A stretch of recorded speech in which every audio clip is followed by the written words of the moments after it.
السلام عليكم ورحمة الله وبركاته. الحمد لله رب العالمين نحمده ونستعينه ونستغفره ونعوذ بالله من شرور أنفسنا ومن سيئات أعمالنا من يهده الله فلا مضل له ومن يضلله فلا هادي له وأشهد أن لا إله إلا الله وحده لا شريك له وأشهد أن محمدا عبده ورسوله أما بعد. அன்பிற்குரிய சகோதரர்களே, அல்லாஹுடைய மாபெரும் கிருபையினால் நாம் நபி தாவூத் அலைஹிஸ்ஸலாம், சுலைமான் அலைஹிஸ்ஸலாம் அவருடைய வாழ்க்கை வரலாற்றை பற்றியும் அதிலிருந்து நாம் பெற வேண்டிய பாடங்கள் படிப்பினைகள் தொடர்பாகவும் நாம் பார்த்து வருகின்றோம். அந்த வரிசையிலே சுலைமான் அலைஹிஸ்ஸலாம் அவருடைய வரலாற்றில் இன்றைக்கு நாம் சில செய்திகளை தெரிந்து கொள்ள இருக்கின்றோம். முஸ்னத் அஹ்மதிலே 6644வது செய்தியாக பதிவு செய்யப்பட்டிருக்கிறது.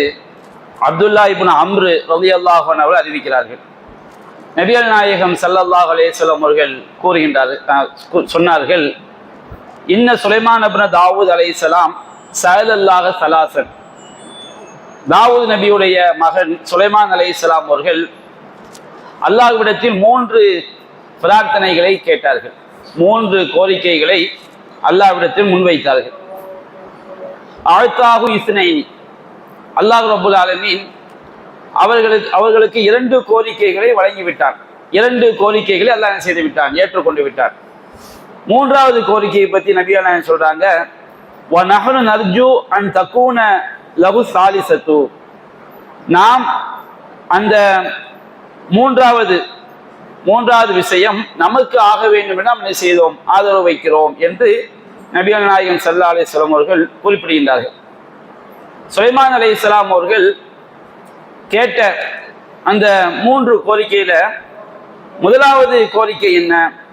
அவங்க அல்லாஹ் கிட்ட கேட்டாங்க, ஃபஸஅலஹு ஹுக்மன் யுஸாவிஃபு ஹுக்மஹு. அவர்கள் வழங்கக்கூடிய தீர்ப்பு வழக்குகளில் சுலைமான் அலைஹிஸ்ஸலாம் அவங்க வழங்கக்கூடிய தீர்ப்பு அல்லாஹ்வுடைய தீர்ப்போடு ஒத்து போக வேண்டும்.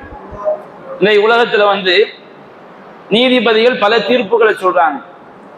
எல்லா தீர்ப்புகளுமே இறைவனிடத்தில் நீதியாக சரியானதாக கருதப்படுமான்னு சொன்னா என்ன செய்யப்படாது, கருதப்படாது. அநியாயமான தீர்ப்புகளும் ஏராளமா இருக்குது. அப்ப சுலைமான் அலைஹிஸ்ஸலாம் என்ன கோரிக்கை வைக்கிறாங்க, நான் வழங்கக்கூடிய தீர்ப்பு இறைவன் எதை சரி என்று கருதுகிறானோ அதற்கு ஒத்த தீர்ப்பாக இருக்க வேண்டும், அநியாயமான தீர்ப்பாக என்ன செய்யக்கூடாது, இருக்கக்கூடாது என்ற ஒரு துவாவை, என்ற ஒரு கோரிக்கையை அல்லாஹ்விடம் முன்வைக்கிறார்கள். அப்ப அல்லாஹ் ரப்புல் ஆலமீன் ஃபஅதாஹுல்லாஹு இய்யாஹு, அல்லாஹ் ரப்புல் ஆலமீன் அந்த கோரிக்கையை அவர்களுக்கு கொடுத்து விட்டார். அந்த பிரார்த்தனையை அல்லாஹ் ஏற்றுக்கொண்டு விட்டான். சுலைமான் நபியுடைய எந்த தீர்ப்பா இருந்தாலும் அல்லாஹ் ரப்புல் ஆலமீன் எதை சரி காண்கிறானோ அத்தகைய தீர்ப்பை தான் அவங்க கொடுப்பாங்க. அல்லாஹ் ரப்புல் ஆலமீன் அதற்கு வழிகாட்டுவான். அப்ப சுலைமான் அலைஹிஸ்ஸலாமுடைய வாழ்நாளில் அவங்க அளித்த எந்த ஒரு தீர்ப்பிலும் பிழை என்பதே கிடையாது, எல்லாமே நியாயமான தீர்ப்பு தான். அடுத்து அல்லாஹ் ரப்புல் ஆலமீன் எதை நீதியாக கருதுவானோ அத்தகைய தீர்ப்பை தான் அல்லாஹ்வுடைய உதவியால் அவங்க என்ன செஞ்சிருக்கிறாங்க, தீர்ப்பாக சொல்லி இருக்கிறாங்க. அடுத்து 2வது கோரிக்கை என்னவென்று சொன்னால், சுலைமான் அலைஹிஸ்ஸலாம் அல்லாஹ்ட்ட கோரிக்கை வச்சாங்க, வஸஅலஹு முல்கன் லா யம்பகி லி அஹதின் மின் பஅதி.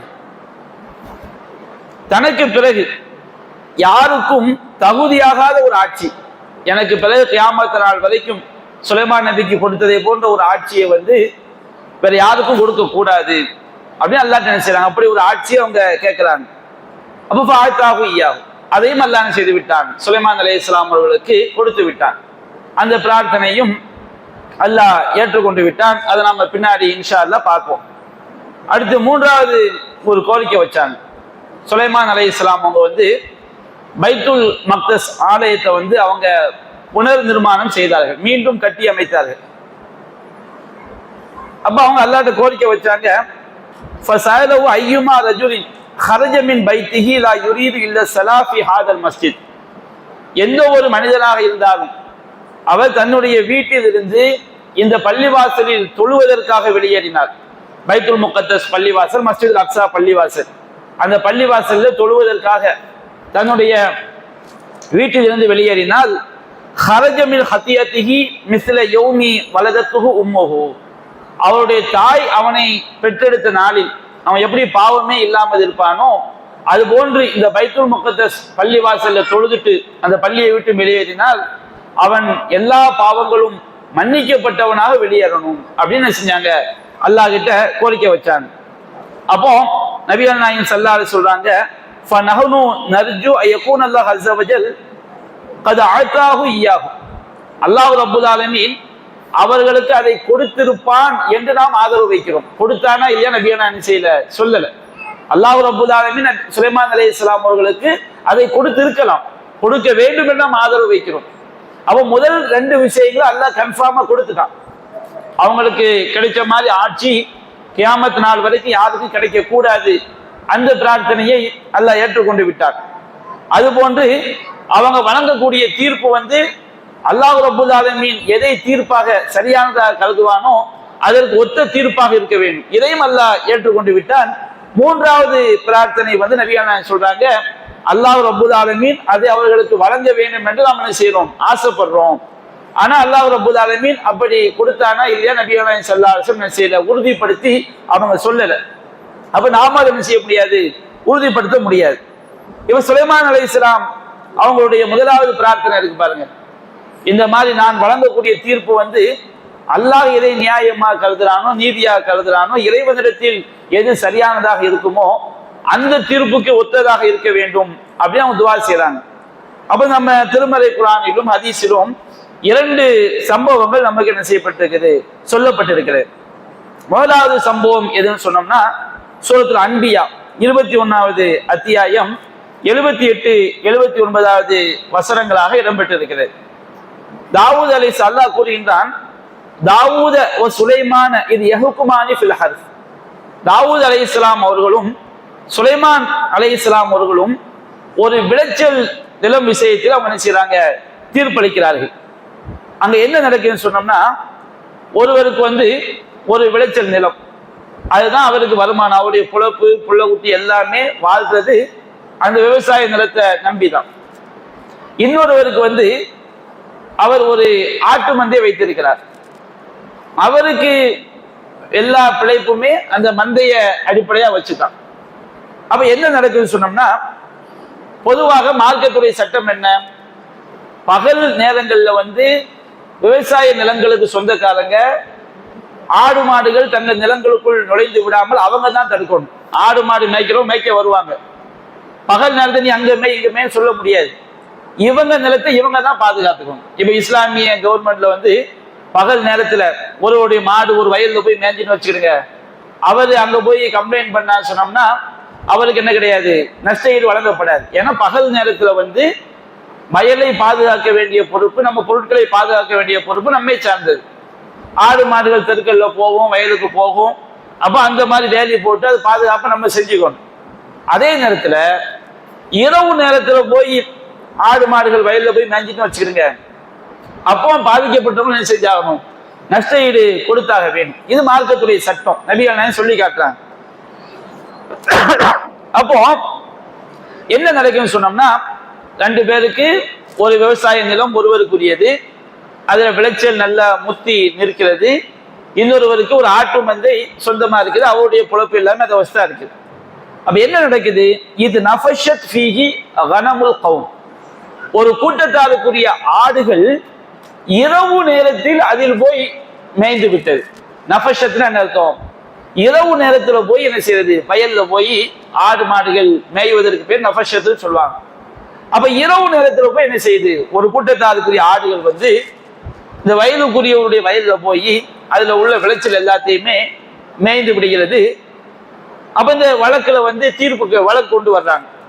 வயல்காரர் தாவூத் நபிட்ட முறையிடுறாங்க, நீங்க என்னுடைய வயல்ல இவருடைய ஆடுகள் என்ன செஞ்சுது, இரவு நேரத்துல ஃபுல்லா நுழைஞ்சு எல்லாத்தையும் தின்னு நாசமாகிடுச்சு, என்னுடைய குழப்பே அதுலதான் இருக்குது அப்படின்னு என்ன செய்றாங்க சொல்றாங்க. அப்போ அல்லாஹ் ரப்பல் ஆலமீன் சொல்றான், அப்போ குன்னாலி ஹுக்குமிஹிம் ஷாஹிதீன், அந்த இருவருடைய தீர்ப்புக்கும் நாம் சாட்சியாளர்களாக இருந்தோம். ரெண்டு பேருமே தீர்ப்பு கொடுக்குறாங்க.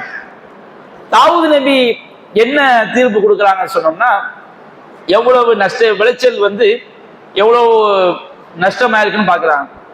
ஆட்டுடைய மதிப்பு என்னன்னு பாக்குறாங்க. உதாரணத்துக்கு நம்ம சொல்றதா இருந்தா, ஒரு 10 லட்சம் ரூபாய்க்கு என்ன செஞ்சிருக்கு, ஆடுகள் நாசமாக்கி இருக்கு விளைச்சலை. இந்த ஆடுகள் ஒரு 10 லட்சம் ரூபாய்க்கு இருக்கு. அப்ப தாவூது நபி சொல்றாங்க, 10 லட்சம் ரூபாய் நஷ்டமாக்கி இருக்குது, நீ என்ன செஞ்சிரு, உன்னுடைய 10 லட்சம் ரூபாய் மதிப்புள்ள ஆடுகளை கொடுத்துரு. நீதி சரியாச்சுல, இவருக்கு அந்த அளவுக்கு பாதிக்கப்பட்டிருக்கு, அவ்வளவுக்கு நஷ்டமா இருக்குது, நீ அந்த அளவுக்கு என்ன செஞ்சது, உன்னுடைய ஆடுகளுடைய மதிப்பு அவ்வளவுதான் வருது, நீ அதை கொடுத்து விடு அப்படின்னு என்ன செய்றாங்க, தாவூது நபி தீர்ப்பு சொல்றாங்க. அப்போ அல்லாஹ் சொல்றான், குன்னாலி ஹுக்குமிஹிம் ஷாஹிதீன், அவருடைய தீர்ப்புக்கு நாம் என்ன செய்தோம், சாட்சியாளராக இருந்தோம். தாவூது நபி சொன்ன தீர்ப்பு அல்லாஹ் தவறு என்று அல்லாஹ் செய்யவில்லை, சொல்லவில்லை. ஆனா அல்லாஹ் கூறுகின்றான், சுலைமான், சுலைமானுக்கு நாம் அதை நன்றாக விளங்க வைத்தோம், நல்ல விளக்கத்தை நாம் கொடுத்திருந்தோம். தாவூத் அலைஹிஸ்ஸலாம் அவங்க சொன்ன தீர்ப்பை விட மிக அழகிய ஒரு விளக்கத்தை நாம் என்ன செய்தோம், சுலைமான் அலைஹிஸ்ஸலாம் அவர்களுக்கு நாம் கொடுத்திருந்தோம். அவங்க செஞ்ச துவா, அவங்க என்ன ஒரு தீர்ப்பு சொன்னாலும் அது இறைவன் எதை நீதியாக கருதுகிறானோ அந்த தீர்ப்புக்கு நிகரா இருக்கும். இப்ப தாவூது நபி சொன்ன தீர்ப்புல என்ன ஆயிடுச்சு, அந்த நிலம் என்பது, அந்த ஆட்டுக்கு, அந்த நிலம் என்பது விவசாய நிலத்துக்காரருக்கே சொந்தமா இருக்குது. தாவூது நபி சொன்ன தீர்ப்புல நிலத்துல ஆடு மேய்ஞ்சிருச்சு. அப்ப என்ன செய்யறாங்க, ஆட்டை புல்லா வாங்கி இவருக்கு என்ன செஞ்சிடறாங்க, பால் படுத்தின பயிர்கள் அளவிற்கு ஆட்டுடைய மதிப்பிற்கு கொடுத்துடுறாங்க. ஆனா நிலமும் இவருக்கு சொந்தமாயிருது, ஆடுகளும் இவருக்கு சொந்தமாயிருது. அவருக்கு என்ன, அவருடைய பொழைப்பே அந்த ஆடுகளை நம்பித்தான். அவருடைய ஒட்டுமொத்த ஆடுகளையும் எடுத்து இவருக்கு கொடுக்கும் போது அவருக்கு ஒண்ணுமே இல்லாம போகுது. இவருக்கு என்னன்னு சொன்னோம்னா, திரும்ப அந்த விவசாய நிலத்தை பயன்படுத்தி விவசாயம் பண்ணிக்கலாம். அவருக்குரிய ஆடுகளும் என்ன செய்யுது, இவருக்கு ஒட்டுமொத்தமா கிடைக்குது. ஆட்டை வச்சு ஒரு புலப்படை செஞ்சுக்கலாம், பிரிக்கலாம். அப்ப இவருக்கு 2 வகையான சொத்துக்கள் என்ன செஞ்சிருது, கிடைச்சது.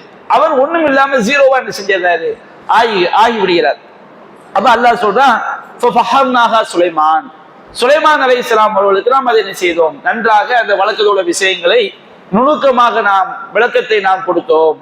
அப்ப சுலைமான் அலைஹிஸ்ஸலாம் என்ன செய்யறாங்க, தாவூத் அலைஹிஸ்ஸலாம் அவங்கள்ட்ட, நான் என்ன செய்யறேன், இந்த தீர்ப்பு, இந்த வழக்குக்கு நான் ஒரு தீர்ப்பை சொல்றேன், சரியான்னு பாருங்க அப்படின்னு சொல்லிட்டு அந்த ஆடுகள் புரியவர்கிட்ட என்ன செய்யறாங்கன்னா, நிலத்தை ஆடுகள் பால் படிச்சுல, அந்த நிலத்துக்கு அந்த ஆடுகளுக்குரியவர்கிட்ட சொல்றாங்க, நீ என்ன செய்யணும், இந்த நிலத்தை பயிரிட்டு அவர் எந்த அளவுக்கு தானியங்களை வளர்த்து வச்சிருந்தாரோ குறிப்பிட்ட காலத்துல அந்த அளவுக்கு தானியங்கள் என்ன செய்து விட வேண்டும், வளர்த்து அவருக்கு கொடுத்து விட வேண்டும். நிலத்துல உள்ளவர் சொல்றாங்க, நீ இந்த ஆடுகளை வச்சு உன்னுடைய வாழ்க்கை நீ என்ன செஞ்சுக்க, உனக்கு அன்றாட தேவைன்னு நடத்திக்க. அவர் இதை வளர்த்து தந்த பிறகு நீ என்ன செஞ்சிடணும், ஆடுகளை அவருக்கு என்ன செஞ்சிடணும், திருப்பி கொடுத்துடணும். அப்ப இவருடைய பாதிப்புக்கும் தீர்ப்பு சொன்ன மாதிரி ஆயிடுச்சு. அவரும் தன்னுடைய சொத்தை என்ன செய்யறாரு, இழக்காமல் ஆகிவிட்டார். அப்ப தாவூது நபியுடைய தீர்ப்புல என்ன வருது, அவர் ஜீரோ ஆயிடுறாரு, இவருக்கு எல்லாம் கிடைச்சது. சுலைமான் நபியுடைய தீர்ப்புல இவருக்கு நீதியும் கிடைத்து விடுகிறது, அவர் தன்னுடைய சொத்துக்களை இழக்காமல் செய்யப்படுறாரு, பாதுகாக்கப்படுகிறார். அப்ப அல்லாஹ் சொல்கின்றான், இருவருக்குமே நாம் ஞானத்தையும் கல்வியையும் கொடுத்திருந்தோம், ஆட்சியையும் கல்வியையும் கொடுத்திருந்தோம். 2 பேருடைய தீர்ப்பும் ஒரு வகையில சரிதான். ஆனா சுலைமான் நபியுடைய தீர்ப்பு என்ன செய்யுது, மிக சிறந்த ஒரு தீர்ப்பு என்று அல்லாஹ் ரப்பல் ஆலமீன் சொல்லி காட்டுகின்றான். அப்போ இதுல இருந்து சுலைமான் அலைஹிஸ்ஸலாம் அவங்க சொல்லக்கூடிய தீர்ப்பு எல்லாமே இறைவன் எதை நீதி என்று கருதுகிறானோ அந்த நீதிக்கு ஒத்த ஒரு தீர்ப்பாக சொல்லக்கூடிய பாக்கியத்தை அல்லாஹ் கொடுத்திருந்தார். அதுபோன்று சஹீஹுல் புகாரில 3427வது செய்தியாக பதிவு செய்யப்பட்டிருக்கிறது. அபூ ஹுரைரா ரலியல்லாஹு அன்ஹு அவங்க அறிவிக்கிறாங்க, தாவூது நபியுடைய ஆட்சியில ஒரு பிரச்சனை. என்ன பிரச்சனை சொன்னோம்னா, அக்கா தங்கச்சி 2 பேர். அக்கா வயசுல ரொம்ப மூத்த பெண்ணா இருக்கிறான், தங்கச்சி சின்ன வயசு பெண்ணா என்ன செய்றாங்க இருக்கிறாங்க. 2 பேருக்குமே குழந்தைகள் என்ன செய்து இருக்குது.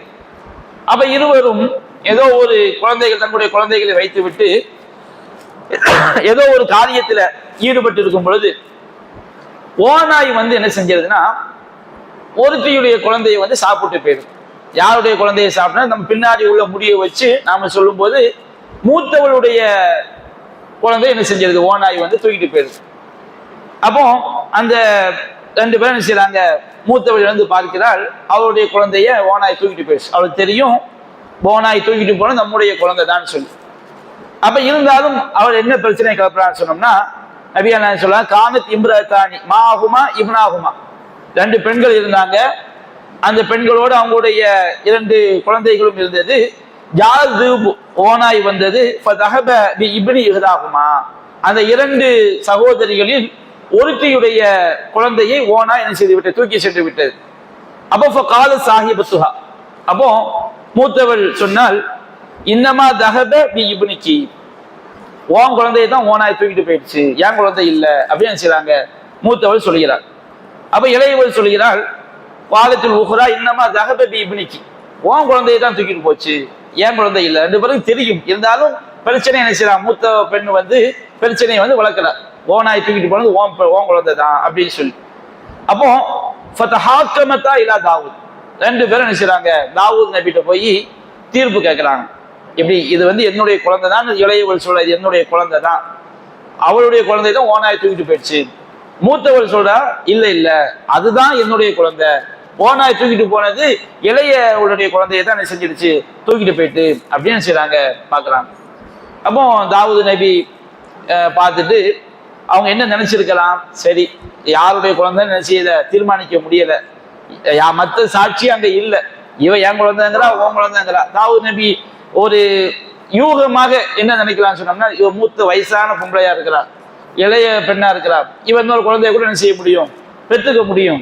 இது ரொம்ப ஒரு வயோதிக பருவத்தை, குழந்தை பெற முடியாத பருவத்தை அடைஞ்சிட்டா, அப்ப நம்ம என்ன செய்வோம், இவளுக்கு தீர்ப்பளிச்சிட்டோம்னு சொன்னோம்னா இன்னொரு குழந்தையை பெற்றுக்கிடுவான்னு சொல்லி என்ன செய்றாங்க, அவங்க அப்படி நினைச்சிருக்கலாம். அப்போ ஹாக்கமத்தா இலா தாவூத், ரெண்டு பேரும் தாவூத் நபியோட தீர்ப்பு கேட்டோன்னா ஃபகலா பிஹில் குப்ரா, அவங்க என்ன செஞ்சாங்க, மூத்தவளுக்குரிய குழந்தையை தான் தீர்ப்பளித்து முடிச்சிடுறாங்க. அப்போ ரெண்டு பேரும் அந்த தீர்ப்பு பெற்றவுடனே சுலைமான் அலைஹிஸ்ஸலாம் என்ன செய்றாங்க, உள்ள வர்றாங்க. ஃபஹரஜத அலா சுலைமான் இப்னு தாவூத், அந்த இரண்டு பெண்கள் சுலைமான் இப்னு தாவூத் அவங்கள்ட்ட வர்றாங்க, சுலைமான் அலைஹிஸ்ஸலாம் அவங்கள்ட்ட வர்றாங்க. ஒருவேளை ரெண்டாவது அந்த சிறியவள் கூட, ரெண்டாவது தங்கச்சி கூட இந்த பிரச்சனை என்ன செஞ்சிருக்கலாம், சுலைமான் அலைஹிஸ்ஸலாம் அவங்கள்ட்ட கொண்டு வந்திருக்கலாம். ஃபஅக்பரத்தாஹு, ரெண்டு பேரும் தங்களுடைய பிரச்சனை என்ன செய்றாங்க, சொல்றாங்க. அப்போ சுலைமான் அலைஹிஸ்ஸலாம் ரெண்டு பேருடைய விஷயத்தையும் கேட்கலாம். பொதுவா தீர்ப்பு சொல்றதுக்கு மார்க்க அறிவு முக்கியம், அதே போன்று நுணுக்கங்களும் என்னது ரொம்ப முக்கியம். ஏன்னா நன்மை தீமையை கண்டுபிடிக்கிறதுக்கு வந்து ரொம்ப ஒரு நுணுக்கமா என்ன செய்யணும், இருக்கணும். அப்போ சுலைமான் அலைஹிஸ்ஸலாம் என்ன செய்றாங்கன்னா ஒரு சில நுணுக்கங்களை கையாளுறாங்க. அப்போ ரெண்டு பேரும் என் குழந்தை சொன்ன உடனே சுலைமான் நபி என்ன செய்றாங்க, சரி குழந்தையை கொடுங்கன்னு சொல்லிட்டு இது தூணி பி சிக்கி, எங்கிட்ட வந்து கத்தியை கொண்டு வாங்க, அஷுக்குஹு பைனஹுமா, அந்த குழந்தைய ரெண்டா வெட்டி உனக்கு பாதி துண்டு இவளுக்கு பாதி துண்டு என்ன செஞ்சேன் தந்து விடுகிறேன் அப்படின்னு செய்றாங்க சொல்றாங்க. அப்போ இளையவள் சொல்றா ஃபகாலத்து சுக்ரா லா தஃஅல், அப்படி செய்யாதீங்க, யர்ஹமுக்கல்லாஹ், அல்லாஹ் உங்களுக்கு என்ன செய்யட்டும், அருள் செய்யட்டும். ஹுவ இப்னுஹா, அவள் வந்து இவளுடைய மூத்தவளுடைய மகன் தான், பிள்ளைய ரெண்டா வெட்டிடாதீங்கன்னு யார் சொல்றா, இளையவள் சொல்றா. ஏன்னு சொன்னா அவள் தான் அந்த குழந்தைய பெற்று இருக்கிறான், பெற்ற பாசம் வந்து குழந்தைய ரெண்டா என்ன செய்யாது, வெட்ட கூடாது. அப்ப அது அவள் குழந்தையாவே இருக்கட்டும், யார்கிட்ட வளர்ந்தா என்னன்னு சொல்லி என்ன செஞ்சா, இளையவள் வந்து மூத்தவளுடைய குழந்தைதான் சொல்றா. மூத்தவள் வந்து என்ன செய்யறாங்க, நம்ம ஊர்ல சொன்ன மாதிரி நல்ல கல்லு குத்தி மாதிரி என்ன செய்யலாம், அமைதி வெட்டி தாங்குங்கிற மாதிரி ஓகேங்கிற மாதிரி என்ன செய்யலாம் இருக்கலாம். அப்போ என்ன சொல்றாங்கன்னா சுலைமான் அலைஹிஸ்ஸலாம் ஃபகலா பிஹில் சுக்ரா, இது இளையவளுக்குரியதுதான், ஏன்னா அவள்கிட்ட தாய் பாசம் என்ன செய்யுது வெளிப்படுது. மூத்தவள் வந்து தனக்கு தான் இழந்த மாதிரி தன்னுடைய சகோதரி என்ன செய்யணும், இழக்கணும் அப்படிங்கிற அந்த நிலையில என்ன செய்யறா இருக்கிறாங்கிறத என்ன செஞ்சிடறாங்க, கண்டுபிடிச்சிடறாங்க. வரலாற்றுகள்ல கூட சில கதைகள் என்ன செய்வாங்க, சொல்லி காட்டுவாங்க. எப்படின்னு சொன்னோம்னா, ஒரு அபலை பெண் ஒரு பெண் இருந்தாங்க. அந்த பெண்ணை பத்தி, அந்த பெண்ணை வந்து 4 பேர் விரும்புறாங்க. 4 பேருமே என்ன செய்யறாங்க, அந்த பெண்ணை திருமணம் முடிக்க, அழகா இருக்கிறாங்க, 4 பேருமே அந்த பெண்ணை திருமணம் முடிக்கணும்னு ஆசைப்படுறாங்க. ஆனா அந்த பெண்ணு வந்து ஒருத்தனுக்கு தான் என்ன செய்யறா, சம்மதிக்கிறாங்க. அப்போ மற்ற பேர் 3 பேர் அல்லது வேற ஒருத்தர் திருமணம் முடிச்சிடலாம்.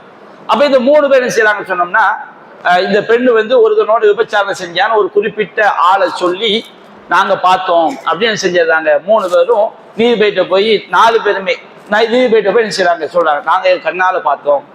4 பேருமே ஒரு பெண்ணு விபச்சாரம் பண்ண சொன்னா என்ன ஆகும், அது கன்ஃபார்ம் ஆயிரும்ல, நாங்கள் கண்ணால பார்த்தோம் இந்த பெண்ணு இந்த ஆணோட விபச்சாரம் பண்ணாம். அப்போ நீதிபதி வந்து அந்த பெண்ணு மறுக்கிறாங்க, நான் அப்படி செய்யவே இல்லை, 4 சாட்சி வேற வந்தாச்சு. அப்போ உடனே 4 சாட்சி வந்துருச்சு, உடனே என்ன செஞ்சிருவோம், தீர்ப்பு சொல்லிடுவோம் அப்படின்னு சொன்னோம்னா அது சரியான தீர்ப்பு கிடையாது. கொஞ்சம் நுணுக்கங்களை என்ன செய்யணும், பயன்படுத்தணும். அப்படியா சொல்லிட்டு நீதிபதி என்ன பண்ணாரு, 4 பேரையும் தனித்தனியா கூப்பிட்டாரு. அப்போ நீ வந்து விபச்சாரம் பண்ண பார்த்தீல, அவர் என்ன கதை சட்டம் போட்டிருந்தாரு, எந்த இடத்துல தங்கி இருந்தாரு, 4 பேருமே 4 விதமான கருத்தை என்ன செய்யறாங்க சொல்றாங்க. ஒருத்தர் அவங்க வந்து பொய்யை தான் சொல்றாங்க, பொய்யை சொல்றவங்க திட்டமிட்டு ஒன்று சொல்ல முடியாது. ஒருத்தன் சொன்னா இது புழு கலர் ஷர்ட்டு, ஒருத்தர் சிவப்பு கலர் ஷர்ட்டு, ஒரு நீல கலர் ஷர்ட்டு, இப்படி சொல்லும் போதே அது பொய்ன்னு என்ன செஞ்சிருது, தீர்மானம் ஆயிடும். அப்ப சில நேரங்கள்ல வழக்குகளை தீர்மானிப்பதில் வந்து நுணுக்கங்கள் அவசியம். மார்க்கத்துடைய சட்டத்தையும் பார்க்கணும், அவங்க யாரு சரியா நடக்கிறா என்று தீர்மானிக்கக்கூடிய அந்த நுணுக்கங்களை என்ன செய்ய வேண்டும், கவனத்தில் கொள்ள வேண்டும். அல்லாஹ் ரப்பல் ஆலமீன் அந்த மாதிரி ஒரு நுணுக்கத்தை வந்து சுலைமான் அலைஹிஸ்ஸலாம் அவர்களுக்கு அல்லாஹ் கொடுத்திருந்தாங்க. அதாவது தாவூது நபிக்கு நுணுக்கம் இதை வழங்கிடக்கூடாது. தாவூது நபியை விட சுலைமான் அலைஹிஸ்ஸலாம் அவர்களுக்கு அல்லாஹ் செய்திருந்தான், நன்றாக தீர்ப்பு சொல்லக்கூடிய ஒரு ஆற்றலை அல்லாஹ் கொடுத்திருந்தான். தாவூது நபிக்கும் அல்லாஹ் அதற்கு உண்டான பாக்கியத்தை என்ன செஞ்சிருந்தான், அல்லாஹ் கொடுத்திருந்தான். அப்ப இது நாம என்ன செய்யற சம்பவத்தை பார்க்கிறோம். அதே போன்று சுலைமான் அலைஹிஸ்ஸலாம் அவங்க பைத்துல் மக்தஸ் என்ன செஞ்சாங்க, புனர் நிர்மாணம் செய்தார்கள். நபிகள் நாயகம் பைத்துல் மக்தஸை பொறுத்த வரைக்கும் சுலைமான் அலைஹிஸ்ஸலாம் அவங்களுடைய காலத்துக்கு முன்பாகவே அது கட்டப்பட்டுச்சு. சஹீஹுல் புகாரில 3366வது செய்தியாக பதிவு செய்யப்பட்டிருக்கிறது. அபூதர் ரலியல்லாஹு அன்ஹு அவங்க அறிவிக்கிறாங்க. அபூதர் கேட்கிறாங்க, யா ரசூலல்லாஹ் ஐயு மஸ்ஜிதின் உதிய ஃபில் அர்த், இந்த பூமியில முதலில் கட்டப்பட்ட பள்ளிவாசல் எது அப்படிங்கிற கேள்வி என்ன செய்யறாங்க, வைக்கிறாங்க. அப்போ நபிகள் நாயகம் சொல்றாங்க, அல் மஸ்ஜிதுல் ஹராம், முதல்ல கட்டப்பட்ட பள்ளிவாசல் காபத்துல்லா. காபத்துல்லாவை யாரு கட்டினாருங்கிறது அறிஞர்களுக்கு மத்தியில் 2 கருத்து இருக்கு. ஒண்ணு ஆதம் நபி கட்டினாங்கிற கருத்தும் இருக்கிறது. இப்ராஹிம் நபிக்கு முன்னாடி உலகத்துல பள்ளிவாசலே கிடையாது. இப்ராஹிம் நபி தான் முத என்ன செஞ்சாங்க, காபத்துல்லாவை கட்டினாங்க. நம்ம குர்ஆனுடைய வசனங்களை படிக்கும் போதெல்லாம் இப்ராஹிம் நபி அவங்க தான் முதல்ல கட்டி இருக்க முடியும் என்கின்ற அந்த கருத்து தான் நமக்கு மேலோங்கிய வகையில் தெரியும். அப்போ உலகத்துல முதல்ல கட்டப்பட்ட பள்ளின்னு கேட்கும் போது மஸ்ஜிதுல் ஹராம் அப்படின்னு சொல்றாங்க. சும்மா ஐயும், அதற்கு பிறகு கட்டப்பட்ட பள்ளி எது, அது மஸ்ஜிதுல் அக்ஸா, மஸ்ஜிதுல் அக்ஸா பள்ளிவாசல். கம் பைனகுமா, இந்த 2க்கும் மத்தியில எவ்வளவு கால இடைவெளி, 40 சனா, 40 வருடங்கள் அப்படின்னு செய்யறாங்க நபிகள் நாயகம் ஸல்லல்லாஹு அலைஹி சொல்றாங்க. இது புகாரில 3366வது செய்தியா பதிவு செய்யப்பட்டது. ஒரு வாதத்துக்கு ஆதம் நபி கட்டினாங்க, காபத்துல்லா கட்டினாங்கன்னா பைத்துல் மக்தஸை கட்டினது யாராவது இருக்க முடியும், ஆதம் நபி கட்ட முடியும், ஆதம் நபியாவது இருக்க முடியும். இப்ராஹிம் நபி காபத்துல்லாவை கட்டியிருந்தாங்கன்னா இப்ராஹிம் நபி காலத்துக்கு பிறகு 40 ஆண்டுகளுக்கு பிறகு என்ன செய்யப்பட்டிருக்கலாம், இஸ்ஹாக் நபியோ அல்லது இஸ்மாயில் நபியோ அல்லது இப்ராஹிம் நபியோ என்ன செஞ்சிருக்கலாம், பைத்துல் மக்தஸை கட்டி இருக்கலாம். யாரு கட்டினா சொல்லப்படல. முதலில் கட்டப்பட்ட பள்ளிவாசல் காபத்துல்லா, 2வது கட்டப்பட்ட பள்ளிவாசல் பைத்துல் மக்தஸ். சுலைமான் நபி காலத்துக்கும் இப்ராஹிம் நபி காலத்துக்கும் பார்த்தீங்கன்னு வச்சுக்கிடுங்க, பல ஆயிரக்கணக்கான ஆண்டுகள் டிஃபரன்ஸ் என்ன செய்யுது இருக்குது. அப்போ காபத்துல்லா கட்டப்பட்டு 40 ஆண்டுகள் பைத்துல் முகத்தஸ் கட்டப்பட்டாச்சுன்னா காபத்துல்லா என்பது இப்ராஹிம் நபி காலத்தில் செய்யப்பட்டு விட்டது, கட்டப்பட்டு விட்டது. அது 40 ஆண்டுகள்லயே பைத்துல் முகத்தஸ் செய்யப்பட்டாச்சு, கட்டப்பட்டாச்சு. அப்ப சுலைமான் நபி கட்டியது, அவங்க அந்த காபத்துல்லாவை திரும்ப செஞ்சிருக்கிறாங்க, மீண்டும் அதை புதுப்பிச்சிருக்கிறாங்க. நபிகள் நாயகம் ஸல்லல்லாஹு அலைஹி வஸல்லம் அவங்க வாழக்கூடிய காலகட்டத்தில் எப்படி காபத்துல்லா புதுப்பிக்கப்பட்டதோ அது மாதிரி அவங்க என்ன செஞ்சிருக்கிறாங்க, பைத்துல் மக்தஸை வந்து புதுப்பித்திருக்கிறார்கள். இதை நம்ம விளங்கிக்கணும். இன்னும் சொல்ல போனா ரசூல் ஸல்லல்லாஹு அலைஹி வஸல்லம் மேராஜ் பயணம் போனாங்களா இல்லைங்களா, அதுல முஸ்லிம் 234வது செய்தியா பதிவு செய்யப்பட்டிருக்கு. மேராஜ் பயணத்துல காபாவுல இருந்து பைத்துல் மக்தஸை தான் செய்யறாங்க, முதல்ல அழைச்சிட்டு போறாங்க. பைத்துல் மக்தஸ்ல போய் புராக்ங்கிற வாகனத்தை கட்டி போடுறாங்க. அங்க என்ன, அதுல என்ன வருது, ஹத்தா அதைத்து பைத்துல் மக்திஸ் ஃபரபத்துஹு பில் ஹல்கத்தி அல்லதி யர்பித்து பிஹில் அன்பியா, நபிமார்கள் எந்த வளையத்துல கட்டுவாங்களோ அந்த வளையத்துல நான் கட்டினேன் அப்படின்னு நபியா சொல்றாங்க, புராக் வாகனத்தை. அப்ப நிறைய நபிமார்கள், இப்ராஹிம் நபிக்கு பிறகு சுலைமான் நபிக்கு மத்தியில ஏராளமான நபிமார்கள் வந்திருக்கிறாங்க. இப்ராஹிம் அலைஹிஸ்ஸலாம் அவர்களுக்கு பிறகு இஸ்ரவேல் சமுதாயத்துக்கு அல்லாஹ் தொடர்ச்சியா நபிமார்களை அனுப்பி வைத்திருக்கிறார். அப்ப அந்த இப்ராஹிம் நபி காலத்திலே கட்டப்பட்டு இருந்தால்தான் எல்லா நபிமார்களும் என்ன செஞ்சிருப்பாங்க, அந்த பைத்துல் முகத்தஸை பயன்படுத்தி இருக்க முடியும். அப்ப நபிமார்கள் தங்களுடைய வாகனங்களை எந்த வளையத்துல கட்டுவாங்களோ அதே வளையத்தை நானும் கட்டினேன் என்று நபிகள் நாயகம் ஸல்லல்லாஹு அலைஹி வஸல்லம் அவங்க சொல்வதிலிருந்து இந்த காபத்துல்லா இந்த பைத்துல் மக்தஸ் பள்ளிவாசல வந்து ஏராளமான நபி மகனை செஞ்சிருக்கிறாங்க, பயன்படுத்தி இருக்கிறாங்க என்பதை நாம் விளங்கிக் கொள்கிறோம். அதே போன்று நபிகள் நாயகம் சொல்லி காட்டுறாங்க, உலகத்துல உள்ள எல்லா பள்ளியும் சமந்தான். நம்ம வந்து கூரை பள்ளி, தகர செட்டு அதெல்லாம் கிடையாது, மண் தலையாவே இருக்கட்டும். பள்ளிவாசல் உண்டாக்கிட்டோம் வச்சுக்கிடுங்க, உலகத்துல எந்த பள்ளியில தொழுதாலும் ஒரே நன்மை தான். இல்ல நான் வந்து ஏசி பள்ளியில போய் தொழுதா கூட நன்மை, தரப்பள்ளியில தொழுதா கம்மியான நன்மை அப்படிலாம் கிடையாது. உலகத்துல உள்ள எல்லா பள்ளியும் சமந்தான். 3 பள்ளிவாசல் தவிர நாம ஒரு பயணம் கிளம்பி நாம நிறைய நன்மையை பெறணும் என்பதற்காக ஒரு புனித பயணம் கிளம்புறதா இருந்தா 3 பள்ளிவாசலுக்கு மட்டும்தான் கிளம்பணும். சுற்றுலா கூட போலான்னா போயிட்டு போகலாம். ஆனா நன்மையை அடைவதற்காக புனித பயணம் மேற்கொள்றோம் சொன்னோம்னா 3 பள்ளிக்கு மட்டும்தான். இப்ப நம்ம பக்கத்துல ஒரு பள்ளி இருக்குது, அதை விட்டுட்டு இன்னொரு பள்ளிக்கு நம்ம போகணும்னு வச்சுக்கிடுங்க, ஒரு பயான் நடக்குது, அதுக்காண்டி அங்க போய் தொழுவோம், அப்படி போகலாம். இல்ல இங்க தொழுதா சரியில்லை, அல்லது அங்க உள்ள இமாம் சரியில்லாம இருக்கான்னு வச்சுக்கிட்டு நபி வழிப்படி தொழுகை நடத்தல, அதுக்காண்டி நம்ம போகலாம். ஆனா எதுக்காண்டி போக கூடாது? நபி வழிப்படி தொழுகை நடக்குது, எல்லாமே இருக்குது, ஏன்னா எனக்கு பிடிக்குதுன்னு சொன்னா வச்சுக்கிடுங்க, அது தப்பு. அப்ப நம்ம அருகில் உள்ள உலகத்துல உள்ள எல்லா பள்ளியும் நமக்கு என்னதுதான் சமம் தான். அப்ப அது 3 பள்ளிகளுக்கு மட்டும் விதிவிலக்கிறது. நபி அண்ணா சொல்லி காட்டாங்க, லா துஷத்து ரிஹாலு இல்லா இலா சலாசத்தி மஸ்ஜித். புனித பயணம் என்பது வாகனங்கள் கட்டப்படுவது, இங்க போய் தொழுதா நிறைய நன்மை கிடைக்கும் என்று ஒரு வண்டி கட்டி செல்வதாக இருந்தால் 3 பள்ளிக்கு மட்டும்தான் செல்லணும். ஒன்னு மஸ்ஜிதுல் ஹராம் காபத்துல்லா, மஸ்ஜித் ரசூலுல்லாஹி ஸல்லல்லாஹு அலைஹி வஸல்லம், 2வது மஸ்ஜிது நபவி மதீனாவுல உள்ள பள்ளிவாசல், 3வது மஸ்ஜிதுல் அக்ஸா. நம்முடைய வாழ்க்கையில வந்து ஹரமைன் ஷரீஃபைன் 2 புனித தலங்களில் பாதுகாவதல் அப்படி சொல்லி முஸ்லிம்களுக்கு மத்தியில 3வது புனித தலம் என்ன செய்யப்பட்டுருச்சு, மறக்கிற அளவுக்கு ஆகி போச்சு. நம்ம பல போட்டாக்கள்ல கூட மக்கா மதீனா மட்டும் தான் என்ன செய்வாங்க, மாட்டி வச்சிருப்பாங்க. அது மாட்டி வைக்கிற அவசியம் கிடையாது. ஆனா மஸ்ஜிதுல் அக்ஸா நம்முடைய சிந்தனை என்ன செய்யப்பட்டுச்சு, மறக்கடிக்கப்பட்டுச்சு. அவன் 3மே நமக்கு என்னதான் புனித தலங்கள் தான். நன்மையை நாடி நம்ம அங்க தொழுதா நிறைய நன்மை நமக்கு கிடைக்கும். அதே போன்று நபி அல்லாஹ் சொல்றாங்க, காபாவுல தொழுவது மற்ற பள்ளிகளில் தொழுவதை விட 1,00,000 மடங்கு நன்மை அதிகம். மஸ்ஜித் நபவியில தொழுவது மற்ற பள்ளிகளில் தொழுவதை விட 1000 மடங்கு நன்மை அதிகம். மஸ்ஜிதுல் அக்ஸாவுல தொழுவது மற்ற பள்ளிகளில் தொழுவதை விட 500 மடங்கு நன்மை அதிகம். உமர் ரலியல்லாஹு அன்ஹு அவங்க வந்து மஸ்ஜிதுல் அக்ஸாவுல ஒரு நாள் ஈத்திகாஃப் இருக்கும்னு நியத்து வைக்கிறாங்க.